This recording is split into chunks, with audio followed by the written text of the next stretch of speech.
Hey nerds, so gonna talk about Lex Fridman, famous monotone nerd genius, coder tech bro, who is obviously now a huge Trump sycophant as well. But anyway, he's talking to this historian Jennifer Burns, who seems to be like sort of favorable to libertarianism, and they're talking about the cult of Ayn Randian objectivism. Of course, Ayn Rand is the infamous I'd say wannabe political philosopher who has this dumb philosophy of objectivism. And basically, as they explain, it turns into like a cult of reason and rationality. And it's very interesting how the way they talk about the cult of intellectuals that developed around her. So let's get into that here. Why do you think she's so divisive? People either love her or hate her. I mean, I think it's because of that purity that I'm willing to say, sort of, you get what you deserve, and that kind of lack of charity. Yeah, that's part of it too. The purity. I don't think she means that the way people who worship Ayn Rand mean it, but purity in terms of like the way they see pure rationality and reason, and we can do everything in organized society based on rationality and reason, even though that would end up very badly because people are not rational or reasonable, and one person's rational and reasonable is someone else's wacko, and that doesn't mean that you should be a moral relativist or anything like that. But obviously, she's about to explain some fundamental flaws with this obsession with reason and rationality. And part of that in her work is because she creates this fictional world where she can set everything up just so. And so you don't have contingency or accident or bad luck, or you don't really have a lot of children. You don't have handicap. Like in The Fountainhead and Atlas Shrugged in particular. I think that Ayn Rand is actually a pretty good writer in her fiction, unlike some people who disagree with her dumb political ideology. I think she's a pretty good writer, and her prose in particular is good. Her plot and characters, I guess, aren't the best, but she is a really good writer in terms of her prose. But those are the fictional worlds that people are usually talking to about in terms of her writing. Atlas Shrugged and Fountainhead, they're worth reading. You just have this idealized world, and I think it's really infuriating for people who feel it's so inaccurate. How can you be deriving a social theory and philosophy around this? And how can you be missing, but seems to many people she's missing the kind of ethical instinct or the altruistic or charitable instinct. And so they just become enraged at that, and they don't want to see anyone go that far, and they're outraged that someone went that far, did the thing that Frank Knight said no one would do. Yeah, it's very unsettling. Would you say that's her main blind spot, the main flaw of objectivism is just how black and white it paints the world? Or if not, I mean, what would you say are the flaws of objectivism? So, I mean, the big flaw is that it's justified through a fictional world. It's not justified through reference to the real world. It's not empirical in a way. It's not, and Rand herself would say that she's not writing about things how they are, but how they should be. And so that idealism, it just really undermines it as a mechanism to understand where we're actually living. And that is a big contrast with Milton Friedman. That's why it's totally impractical, too, for the way in which we can actually organize societies. Would focus on how things are versus how things...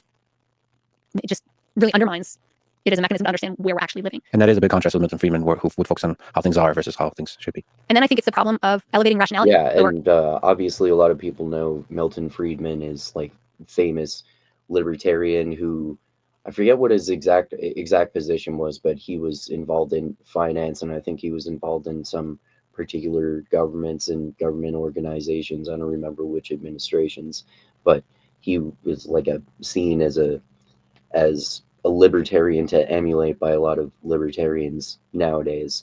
And if you're talking about libertarians, that his version of the ideology seems to make a lot more sense to me than that, partially because it's less culty.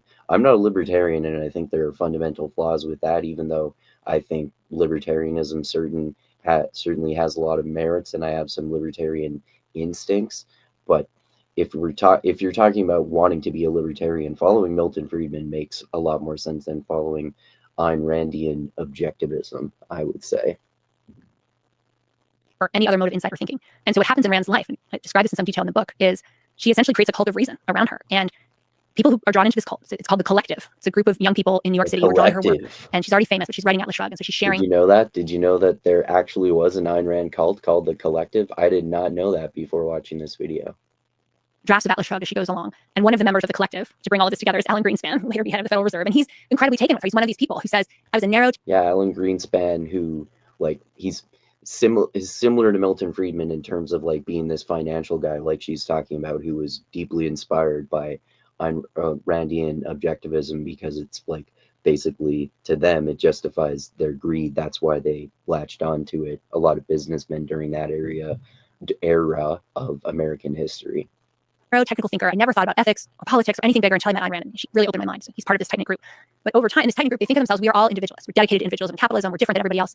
Over time, they all come to share Ayn Rand's views and opinions on everything from music to art to clothes. You know, she gets a dining room table and a bunch of them get the same dining Yeah, see, that's a cult to the letter. room table. And it becomes incredibly conformist because they've all believe they're acting rationally. And they believe that to act rationally is to agree with Ayn Rand. And they believe there's no other. See? So this is what reason becomes. Who defines what reason is? Well, with this philosophy based on reason, who defines what reason is? Ayn Rand, who created it. Is she the arbiter of objectively what reason and rationality means in every single decision? Apparently, the people who followed her cult means, oh yes, that means she has objectively correct opinions on art and interior design and shit like that, which obviously shows fundamental flaws with an ideology based on an idealized world that is not based on how reason and rationality actually work practically in the real world. There obviously are a place for them and they're important, but you shouldn't base your entire worldview on only that and remove like emotion and empathy and practical reasoning for how you would go about achieving these goals, right? You can't just have John Galt in the middle of Atlas Shrugged have a 120-page long monologue that he's that he's doing. That's not the way the real world works. No other way to make decisions than rationality. And so to disagree with her is to be irrational. They don't want to be irrational. So people get really caught up in this very damaging cult-like circle around her. Plus, for a cult of reason, they get awfully emotional when there's any disagreement with Yeah, it. yeah. I mean, it's kind of hilarious. It's so funny. No, you're wrong about Ayn Rand. No, she's not a libertarian. And then libertarians will say, bro, objectivism is not libertarianism. And then they'll all get emotional about each other and say, no, I'm an anarcho-capitalist. Oh, well, you're not really a libertarian. Oh, well, you're an objectivist. Oh, well, you're not really a libertarian. Blah, blah, blah. I'm the real libertarian. You're not. But obviously, libertarianism is way less of a cult than actual Randian objectivism, in my opinion. It's absurd, but it's I mean, it's also beautiful to watch this singular figure. We talked about several singular figures in Like Frank Wright that shakes up the world with her ideas. Yeah. And of course it would form a cult. And of course that cult would be full of contradictions and hypocrisies. Yeah, I mean, it's amazing. There's so Murray Rothbard, who's a famous anarchist, falls into the Ayn Rand cult. And then he disagrees and See, that's interesting too. And I didn't actually know that because I hear like Dave Smith, famous anarcho-capitalist, like wannabe political philosopher, who he has some good points and I like his personality, but anarcho-capitalism is a dumb political ideology. And that's one of the reasons that it doesn't make sense. And I didn't know that this is one of the reasons. Like Ayn Rand's cult of objectivism is culty, even in terms of libertarianism. Ayn Randian objectivism is way more culty. And I know people like Dave Smith would not call themselves Randian objectivists, but the Murray Rothbard, who they seem to worship have like a cult like worship for, formed his own cult that broke off from Ayn Rand's cult. So he's following the cult that broke off from Ayn Rand's objectivism, and go like that's why you're going like rationality and not necessarily greed, but rationality and reason to the nth degree, to the point that it's completely unreasonable and makes no sense for a way of organizing societies. Like, for example, I thought that it was actually not true what Ben Burgess, the lefty philosopher who I've talked to before, about Murray Rothbard wanting to literally privatize sidewalks, and that's where he gets Dave Smith gets his ideas from. That idea from, I was thinking that was an exaggeration, and that Murray Rothbard, no one would actually think about privatizing sidewalks and actually propose that. But someone pointed out to me that actually he literally did in one of his books to advocate for privatizing sidewalks. So even if you believe in like privatizing shit as much as you can, that's just fucking stupid. Who's gonna obviously that begs like a million questions. Who's gonna pay for that? How are you going to organize it? Can you just rely on rich people to do that out of the goodness of their own hearts? No, not really. That's kind of one of the ironic flaws with objectivism, you pursue like objective rationality and reason, but then the people who do the best in society, they get empathy because they win the capitalist game.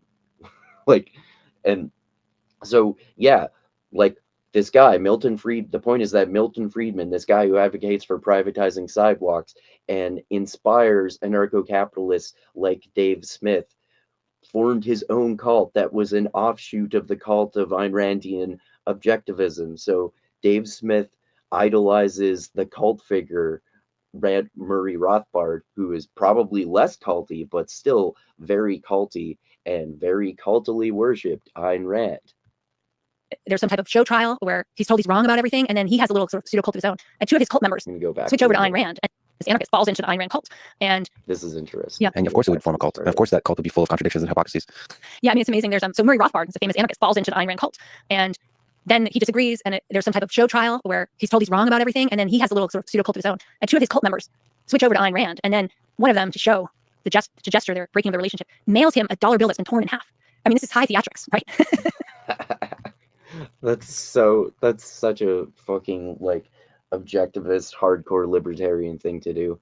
I ripped your dollar bill. You have scorched the sacred money that we all worship in our anarcho-capitalism. Anyway, yeah, I think that's some pretty interesting history about Ayn Rand and objectivism that I really didn't know before. And I mean, it unfortunately confirms my bias that objectivism is a fucking cult, but it is. and anyway, yeah, Ayn Rand and objectivism are a cult, and Murray Rothbard, his ideology is a cult. Anarcho-capitalism is not a cult, but it's just this fucking dumb political ideology. But yeah, the point of this is that objectivism is the cult of Ayn Rand.